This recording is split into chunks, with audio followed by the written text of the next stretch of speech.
Just because they've made a mistake, just because they didn't handle something well, does not give you the right to approach them with wrath. It does not give you the right to be rude to them. They are still your parents.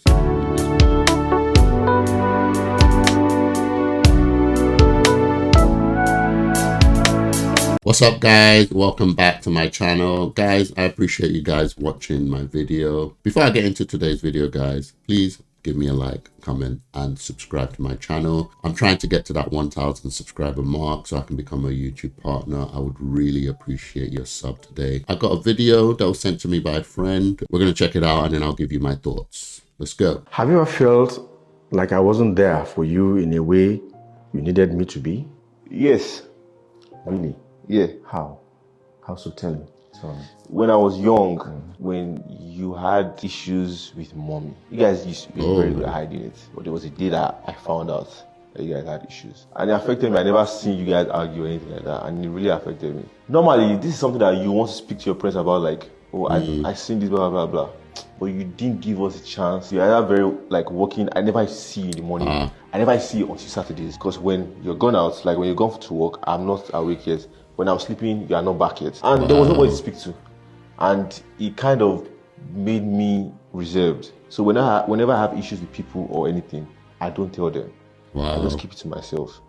And they think it's toxic, right? Because, and not that they think, I know it's toxic because I've realized this. It made me, like, it has messed up a lot of relationships that I've had with people. Because whenever they do something wrong to me, instead of me to tell them, I just keep it and just suck everything up.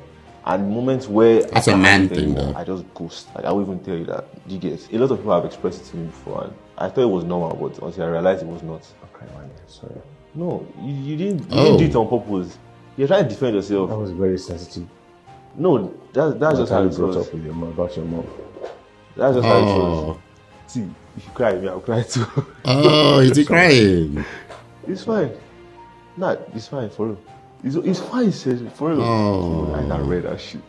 You didn't do it on purpose. He's normal human being. Do you understand? You want I love his approach. Sorry, man. Oh, he's still saying sorry.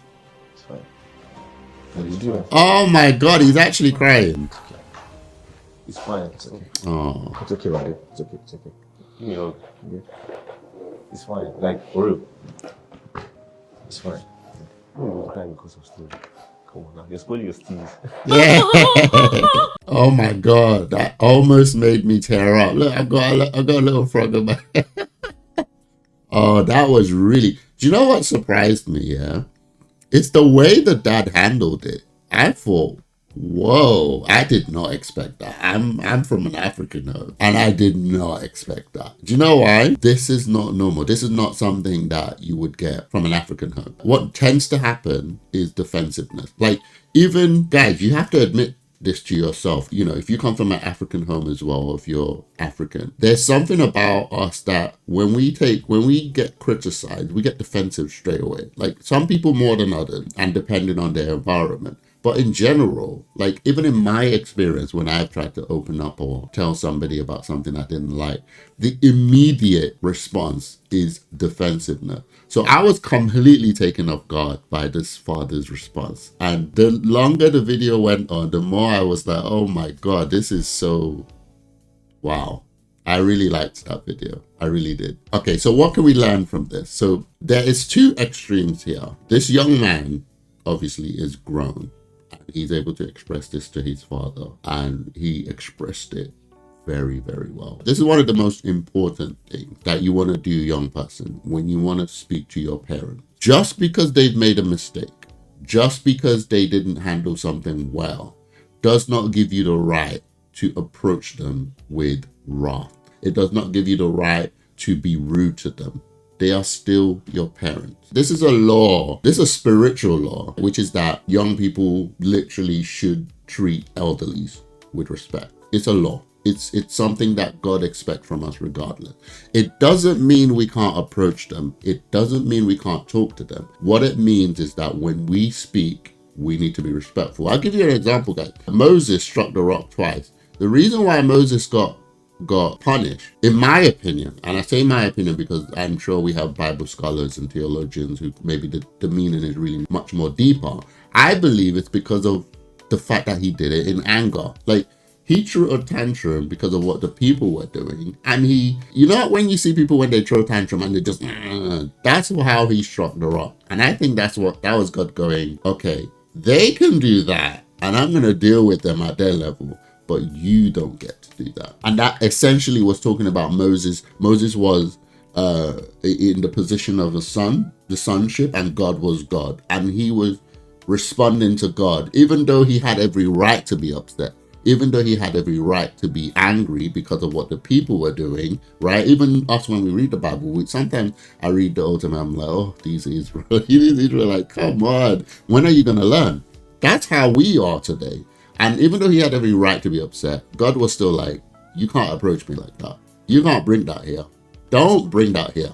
And that's what we do to our children. When they come to us with tantrum, especially if you raise them in a house, in a disciplined manner, you're like, don't even, you come correct. So it's very important that we approach our parents with reverence, with respect, even when we're expressing ourselves. And this is lost, right? A lot of young people struggle with it because you go in thinking you have a right to be angry. Even if you do, God expects you to respect them. But the other side of this that I wanted to express in terms of the extreme is that if you are unable to know that you're not supposed to be your child's friend, if that makes sense. So there's a period in your child's life, like probably from 6 all the way up to like after teens. Maybe I would put this age to about 16, 17, where you're not supposed to be their friend. Your job is to train the child. Discipline, and we were discussing this in my church this week. Discipline doesn't mean beating and all that. Discipline means training, right? When you say, somebody's learning a discipline just literally means training. You're supposed to be training your child, and your training, guys, if you watch kung fu movies like I did when I was growing up, the young protege learning from the master goes through harsh training, pain. The master is sitting on his head literally while he's doing push-ups, and he's not allowed to get angry once. The master is using a cane to every time he does the training wrong, bang, right? And all this to get a training where he is not just as good as the master, but probably even better. He becomes stronger than his master. He becomes the best, and he carries the name of the school. That's the kind of movies I grew up on.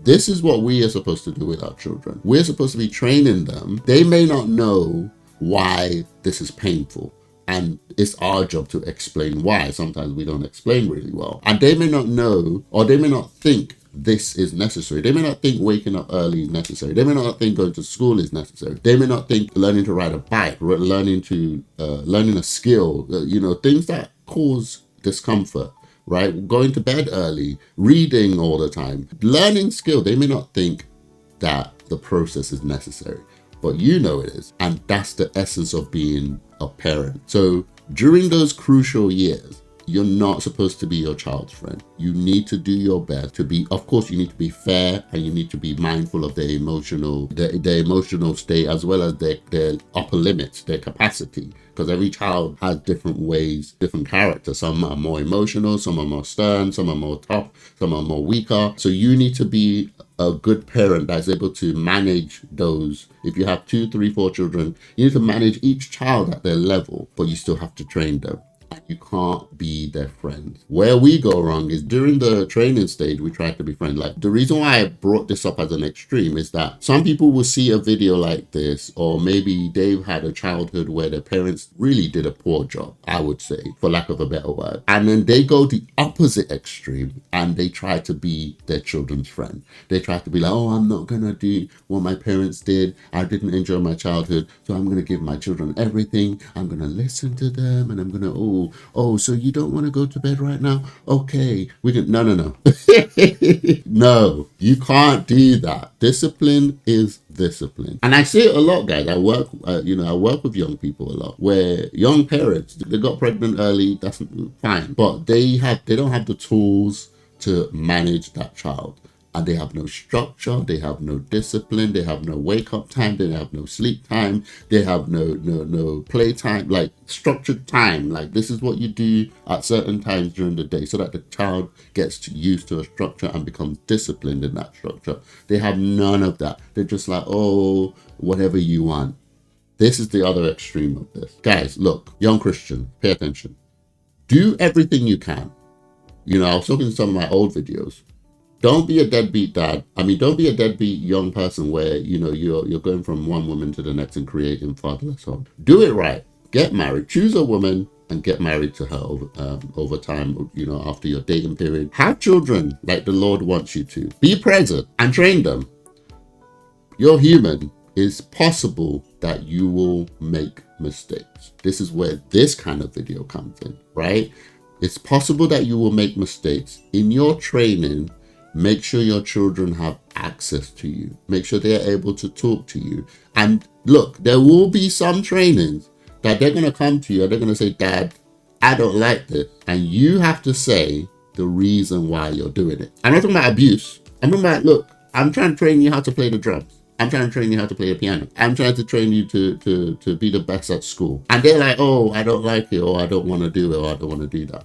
And you are able to say, look, the reason why I'm doing this is this. And if you're able to get that child to understand why you're doing what you're doing, they will do it moving forward with that understanding. Sometimes the problem is you're not approachable. You're not able to let that child come to you to speak to you, right? On a level. And child, yeah, young Christian, when you approach your parents, like I said at the beginning of this video, utmost reverence. It's important. You can go in there and say the most right words, but if your delivery, it has no respect in it, God's looking at you and not your parent. If your delivery is trash, God is looking at you and not your parents. But if you're able, because remember, you're coming from here. Moses has a right. He had a right to be upset.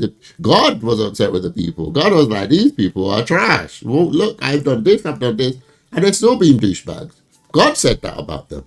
But he responded to God with anger. And God was like, I'm not even looking at the people right now. I'm looking at you. And God slapped Moses. God slapped Moses. It wasn't even his fault. He was being angry to the people. And God slapped Moses because of his approach to him. This is how important it is. We learn how to serve God, or to relate with God, actually being the best word, through our parents. The way we approach our parents, the way our parent teaches us to approach them, is how we learn to approach God. And that's how we learn respect in the house of God and things like that.